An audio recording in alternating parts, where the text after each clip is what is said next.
All right, good morning. Good to have you with us on this Thursday. I'm Joe Fryer. And I'm Savannah Sellers. We're going to get started this morning with the deadline for what could be a crippling strike for the U.S. auto industry. The United Auto Workers are set to carry out targeted strikes at certain plants at midnight tonight if it does not reach contract deals with major automakers. We're talking about General Motors, Ford, and Chrysler parent company Stellantis. Among the union's demands, more pay, better benefits, and a shorter work week. Both sides are making it clear they're ready for what could be a first-of-its-kind walkout at all big three automakers at once. And the impact of this could have huge repercussions for the U.S. economy. We're going to have full-team coverage of this potentially historic strike. NBC News business and data reporter Brian Chung will join us in a moment with a closer look at worker pay and where both sides stand. But let's begin with NBC News correspondent Jesse Kirsch in Detroit. The United Auto Workers at the Big Three are getting ready to walk off the job. If we don't have a fair contract by midnight on Thursday night, we will strike. A strike looming from union halls outside Detroit to a plant in Kokomo, Indiana. Me and my wife, we struggle. We try to make ends meet to take care of our 4 kids. The union demanding a 46% pay raise compounded over 4 years, plus better benefits. UAW President Shawn Fain said GM, Ford, and Stellantis are now offering between 17 and 20% pay raises over 4 years. I'll go on strike for anything to make sure that the folks that are coming in after me are going to have a livable wage and a future. Like, this was a career when I first started, and now it's just a job.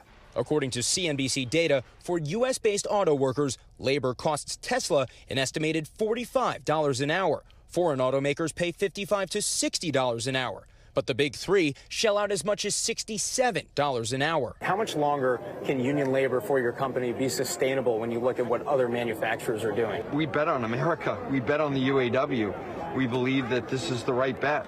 Ford CEO says his company isn't backing down. We're absolutely ready for a strike. The UAW says a strike will be what it calls a stand-up strike, where just a portion of its roughly 146,000 Big Three auto workers walk off the job at specific facilities. The impact could be just as great as if you shut down the entire company, because if there are no engines, no transmissions, that essentially shuts down final assembly.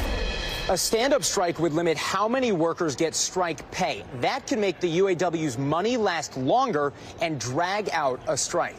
Back to you.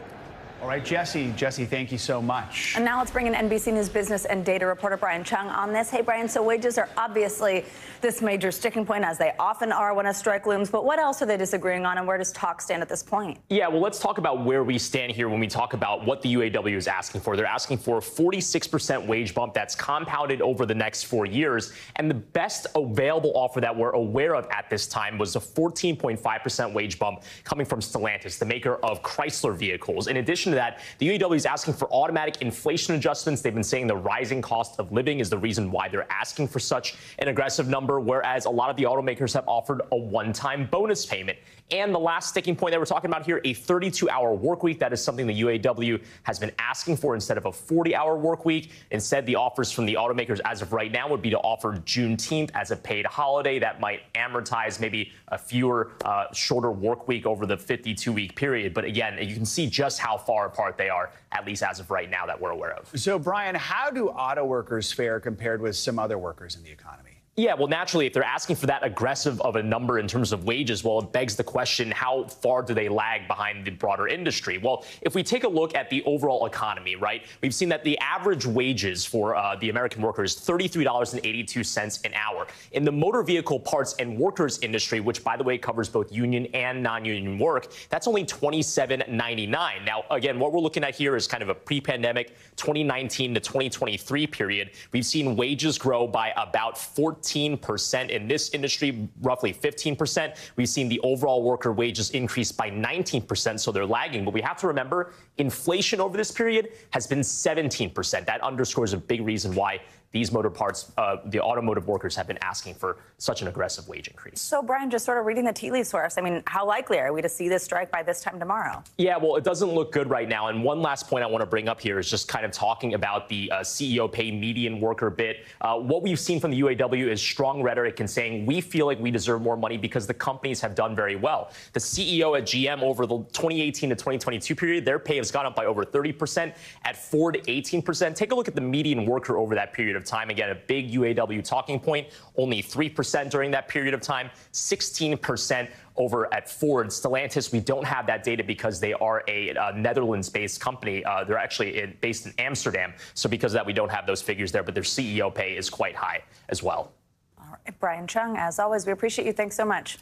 To Capitol Hill now, and NBC News has learned that the Republican lawmakers leading the House impeachment inquiry into President Biden have briefed Senate Republicans about it. Representatives James Comer and Jim Jordan made the presentation yesterday afternoon, according to multiple GOP sources. NBC News congressional correspondent Julie Sirkin joins us now. So, Julie, what do we know about this briefing, and how was it received by the Senate Republicans who were there?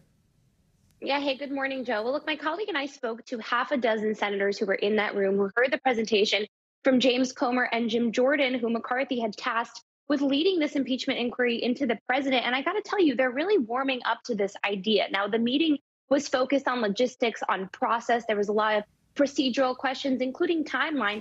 Some senators pushed back, warned Jordan and Comer to make sure they were methodical about their investigation, about their inquiry, not to rush anything. Comer and Jordan had said they wanted a fast trial. Senators in the room had told them to maybe slow down to make sure there's appearance of public trust when it comes to this investigation. Overall, though, I talked to Senator Kevin Cramer, for example, who said that the evidence they laid out was overwhelmingly convincing. He did tell me there were some senators in the room who had questions. Did this actually connect to the president? Did his son's actions actually prove that President Biden was involved in anything? That remains to be seen on our end, but certainly Senate Republicans in the room were pretty convinced. So, Julie, we understand President Biden has addressed the impeachment inquiry off camera for the first time since House Speaker Kevin McCarthy announced it earlier this week. What's he saying? Yeah, this was really unusual for Biden, who tries to sort of stay away from all these matters. He always said that he defends his son. But other than that, he didn't really engage on this issue. Of course, we know, as NBC News reported, he's been gearing up for this for months. He has a war room in his White House of lawyers. Yesterday, speaking at a fundraiser in McLean, Virginia, just about 35 minutes to 40 minutes away from where I am here in D.C., he said, look, I'll tell you why, but I don't know. They just wanted to impeach me. And now the best I can tell, he said, they want to impeach me because they want to shut the government down. Of course, Biden here referring to this potential concession that McCarthy made to some of his hard right members in order to get them to vote for a short-term government funding bill. There's often talk that these two matters are linked. We just reported, however, that conservatives aren't too happy with the fact that they're being tied together. They don't want to feel that pressure. Biden, though, went on to say, so look, I got a job to do. Everybody always asks me about impeachment. He says, I get up every day, not a joke, not focused on impeachment. He says his focus is to make sure he's working for the American people every single day. It'll be interesting to see what else he says, whether it comes to the defense of his son. But so far, these are his first comments since McCarthy announced this impeachment inquiry. Certainly important to note. And a reminder, when we talk about the other pressing issue, it's September 14th, and lawmakers have until the end of the month to get that budget deal taken care of. Julie, let's turn to the other big story on Capitol Hill. That's Utah Senator Mitt Romney, who announced yesterday he won't be seeking re-election next year. He's not going to be looking for a second term. Talk to us about why he's stepping down. Well, there's a couple of reasons. And look, I was part of that lengthy gaggle that he held with reporters when he let us kind of pick through all the questions on our minds for why he could be leaving. And one of the main things he laid out was actually his age. He's in his mid-70s. He said he doesn't want to be in his 80s at the end of his second Senate term. This is a guy who came in serving just one term in the Senate. Obviously, we know his history as a governor, as a former nominee for the presidential nomination for Republicans in 2012. He came in, he worked across the aisle. He was certainly some of the ire that was thrown at him from the former president. He was an outspoken critic of Trump. Take a listen to what else he said in terms of the divide of the parties here. Watch. But I do think that the times we're living in really demand the next generation to step up and express their point of view and to make the decisions that will shape our American politics over the coming century. And just having a bunch of guys who were around, the baby boomers, who were around in the post-war era, we're not the right ones to be making the decisions for tomorrow. Now, obviously, his comments about age are notable. We've been talking a lot about Minority Leader McConnell, about Senator Dianne Feinstein, these lawmakers who are in their 80s and 90s, but also the current president, 81, former President Trump, also expected to be the frontrunner for Republicans. Romney said it would be great if both of them actually stepped aside 2. He also told me at the end that President Biden actually called him yesterday, and he was very generous and kind in his comments, Joe. Are we getting a sense from his comments of how much Trump and Trump's hold on the GOP is playing into this decision? Because, I mean, Senator Romney, if he wanted to get reelected, probably is going to get reelected in Utah, right?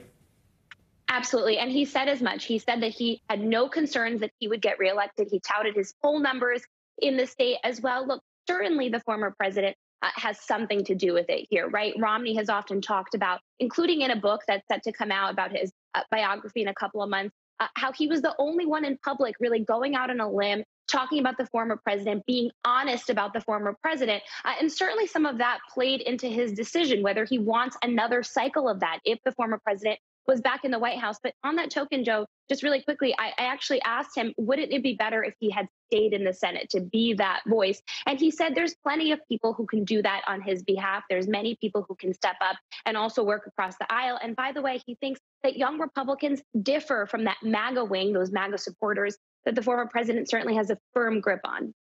Julie Sirkin, Julie, thank you so much. Well, we are continuing to track Hurricane Lee as it makes its way up the Atlantic. For a closer look, let's get a check at your Morning News Now weather. Meteorologist Angie Lassman joins us now. Angie, good morning. Good morning, guys. Does it feel like we've been talking about Lee forever? Because I feel like that. And we've still got a long way to go, at least through this weekend, where we'll finally start to see some of those impacts for parts of the United States and parts of Canada. Here's the latest details with that system. 100-mile-per-hour winds. That puts it at a Category 2 and moving due north at 9 miles per hour right now. Still sitting to the southwest of Bermuda, but folks there are going to start to see some of those impacts as we get into the later parts of today and into early tomorrow. I'll show you that here in a moment with the track. Here's those latest alerts. We do have watches in effect, so tropical storm watches and hurricane watches. The hurricane watches in the pink right there. We're going to see these lasting through at least the next couple of days, at least into your weekend, from Maine down to Rhode Island. So a heads up there. That means that we'll be having the potential to see some of those tropical storm conditions as we get into Saturday and Sunday. Here's the latest track. Just as we get to the west of Bermuda, we're sitting at a Category 1 by early tomorrow morning. We're seeing 90-mile-per-hour winds.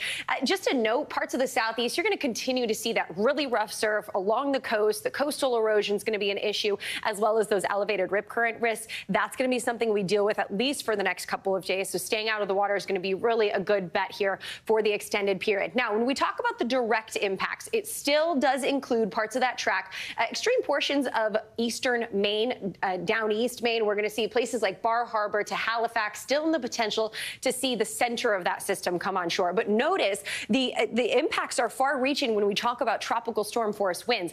These tropical storm force winds extend more than 300 miles out from the center of the system by the time we get into Saturday and Sunday. So just because the center of it is well off to your east doesn't mean folks in Nantucket can't see some of those really strong, even gusty winds that could cause some down power lines or some down trees as we get into your Saturday and into your Sunday. The strongest winds, of course, will be closer to the coast, closer to that system. Bar Harbor said to head to maybe the 60s. We'll see some 40s in there, some 50s for Fall River. Nantucket could see a peak wind gust of up to 70 miles per hour. So no surprise, again, if we see some power outages with this system. It is such a large system, and with a large system moving through portions of the Atlantic, it's going to bring a lot of water with it, too. So we do have a concern for storm surge. Exactly how this plays out will be something that we'll have to watch closely because we do have the potential to see anywhere from 1 to 3 feet for more of a widespread area from especially up into portions of Maine. And then notice Cape Cod Bay, we could see anywhere from 2 to 4 feet. Places like Provincetown, Eastham, we're going to see potentially some issues with this, especially as we get to that high tide time.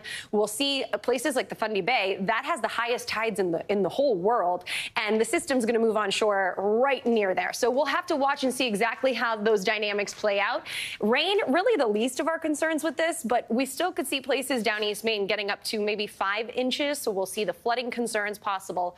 But especially, guys, I think the winds and the storm surge are going to be the things that we'll really have to watch as we get into Saturday and into Sunday, of course. It's been waiting so long for this thing to move. It is not going away anytime soon. Yeah, absolutely. All right, Angie, thanks so much. Vic first. After nearly 2 weeks on the run, a dangerous escaped prisoner in Pennsylvania is now back in police custody. Police say Danelo Cavalcante was apprehended yesterday. He was already convicted of murdering a former girlfriend.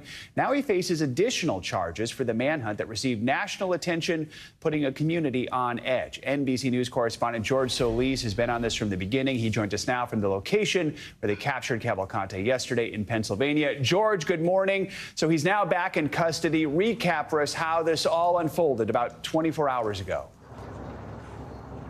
Yeah, good morning, Joe. It all unfolded in dramatic fashion in these woods behind me when those tactical teams had to wait out a storm before making their move. And Cavalcante did not go down without a fight, but in the end, authorities managed to get their man. He was in this new 8 to 10 square mile perimeter that authorities believe he had moved to after stealing a van after leaving the original search perimeter near the botanical gardens known as Longwood in Lower Chester County. At that point, he had changed his appearance. He had shaven. We are now learning he found that razor in a bag that he had stolen from somewhere around this area. So a plane with thermal imaging got a heat signature in this area around 1 a.m. That plane had to leave because of that storm that I just mentioned. But those teams knew they were moving in to seal the deal. They brought in a canine identified as Yoda, and that canine reportedly taking a bite out of Cavalcante to make sure he didn't go anywhere. Authorities later clarifying that he did sustain a bite wound. Then he's put into a wagon there and then transported to a police barrack in Avondale, Pennsylvania. And then this morning he is waking up at a maximum security prison in Montgomery County, Pennsylvania. In all, this has been a 2-week manhunt that has terrorized the community. A lot of people were growing skeptical whether or not state police were ever going to catch this guy. And we now know, based on some new information post-interview of his arrest, that he was planning on using a stolen rifle he had gotten from this area to try and carjack someone to try and get to Canada. Joe? Yeah, George, I want to ask you more about that. I mean, I guess while in custody, authorities say Cavalcante did speak. He came clean about how he managed to evade police for so long and about his plans to try and leave the country. What did he say to law enforcement?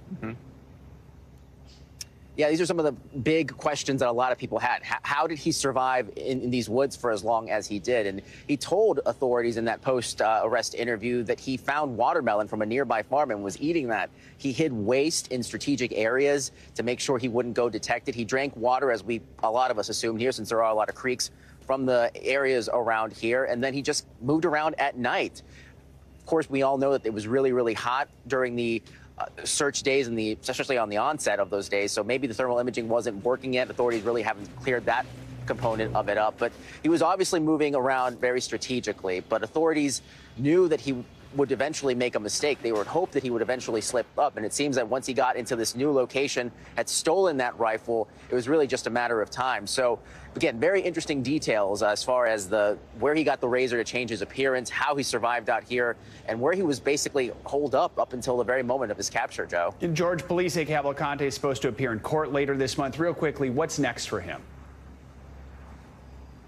So as far as we know, authorities do have that court date for him on September 27th, where he will basically be arraigned on the charges for the escape. But then this morning, he is waking up at SCI Phoenix. It is a maximum security prison here in Montgomery County, Pennsylvania. Authorities, though, telling us they have not yet decided where he will carry out the remainder of his life sentence. Joe? George Solis, great work over the last 2 weeks. Hopefully you can get some rest soon. Let's bring in NBC News terrorism analyst Jim Kavanaugh for more on this. He's also retired ATF special agent in charge and a former hostage negotiator. Jim, good morning. So let's walk through some of those techniques, and I'd like to get your reaction to them about how they were actually able to zero in on Cavalcante's location. We've heard about this thermal imaging, the police dog involved. Just tell us about your reaction to what we've heard so far about how they did this. Well, it was textbook, really, Savannah. What they do is you have to have a leadership. You set up the structure and resources. They didn't turn down any help. The state police in Pennsylvania have 4,700 troopers, yet they still needed the help, and they were smart enough from their past manhunts to get and accept all that help from city, county, state, and federal agents to move in, work together, set up the perimeter, a double perimeter, and then work steady, leveraging the public to help them. And they got the break from the alarm, where they could send the SWAT teams over to that location. They sent the DEA fixed-wing aircraft with the infrared radar. They saw the heat signature at night of a human in the field. They were chased away by the thunderstorm, but then they had the SWAT teams in the immediate area. They brought the plane back, zeroed in on them, and made the capture. So good work, strong leadership, structure and resources, textbook case. Good work all around. We've heard so much about this concept of the perimeter, not only that Cavalcante was able to break through that search perimeter what seems like twice, but then also, of course, how they kind of sort of tightened it up, kept narrowing in, and we heard a couple days before the capture about the size of that and all that kind of stuff. Just walk us through what goes into setting up a perimeter in a search like this and how important that ultimately was to have an area that they were zeroed in on. Yeah, I think people have an unrealistic view of what a perimeter is. Look, this guy can escape a walled prison yard with razor wire and towers. It's not that hard to get out of a perimeter, a police perimeter that's set up. Look at these officers. Where's the next car? You know, it's a quarter mile down the road. And maybe the officers can see each other. Sometimes there's curves in the road. And so, you know, at night in a brushy area like this, a man can just wait and run across the road. I've had cop killers do that when I've had perimeters that I've been in charge of with, you know, hundreds of agents and troopers, and they can slip through. So it's not unusual that they slip through. I think we have to have a realistic belief of what a real perimeter is in areas that are this large. Mm-hmm. The police did an extraordinary job here. When they located him, or he was spotted on a camera, or during the theft of the rifle, they moved their resources closer. They readjusted their perimeter. They had a double perimeter. Look, they needed some luck too, and they got some luck because the dairy van he stole ran out of gas. All right. And if the dairy van he stole did not run out of gas, the keys were left in it, he could have been in Canada or Mexico and slipped the perimeter. So it takes a little luck too. As the old Yankees coach said, Branch Rickey, luck is the residue of design, and they designed it to catch him, and it was good work. Jim, finally, before I let you go, if we could just kind of go back to the beginning of this. I mean, we know it took about an hour before prison guards even realized that he had escaped. We've seen the video, of course, of that kind of amazing crab walk he did up the wall. Here it is on the screen again. We also know this isn't the first time there's been an escape from this facility. They have discussed changes they'll make. They made changes after this had happened before. But what really needs to go on here in order to prevent something like this from happening again at this particular location? Common sense. A prisoner escaped the exact same way in May. And you got this cubby hole there where, you know, maybe it's not in view of the guard tower. And they could have built a brick wall there for, you know, some thousands of dollars. Instead, we spent millions and millions chasing a guy all over hell and half of Pennsylvania. So it takes some common sense. It takes the county commissioners in the county that supervise that prison to say, yeah, we're going to have to spend some money here. Let's build a brick wall. Let's tighten this up. Let's not have these hidden chambers in the exercise yard. And then we won't have to deal with this. But sometimes wardens and sheriffs have a hard time getting the funds out of the county. People don't want to do it. They don't want to spend the money. But it's pay me now or pay me later. So give those wardens and sheriffs some money they need to keep these guys in there to keep us all safe. All right, Jim Kavanaugh, thanks as always. Thanks for watching. Stay updated about breaking news and top stories on the NBC News app or follow us on social media.